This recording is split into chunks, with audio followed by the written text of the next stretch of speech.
Купови ѓубре собрано од скопските улици и тротоари, спакувано во црни врејки, како подарок за власта се најде пред владината зграда.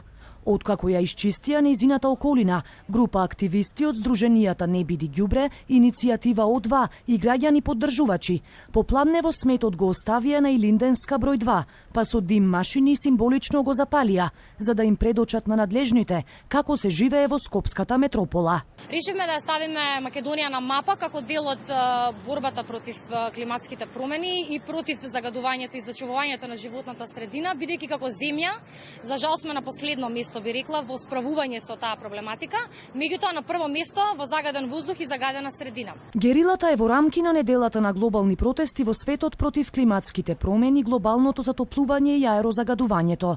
Свеста на нашата држава за овие феномени, според активистите, скоро и да не постои, исто како и резултатите од најавените реформи. Да одите член по член од она што е ветувано во планот за чист воздух, значи не е мрднат една педа, значи беше најавено дека во првата година воздухот ќе биде намален за 50%. Знаете, ние не можеме ни тоа да го утврдиме, бидејќи едноставно мерните станици не ни работат и останува само на некаква верба дека во иднина ќе биде све подобро. Чим граѓаните се будат и го прават ова, тоа значи дека надлежните не прават доволно.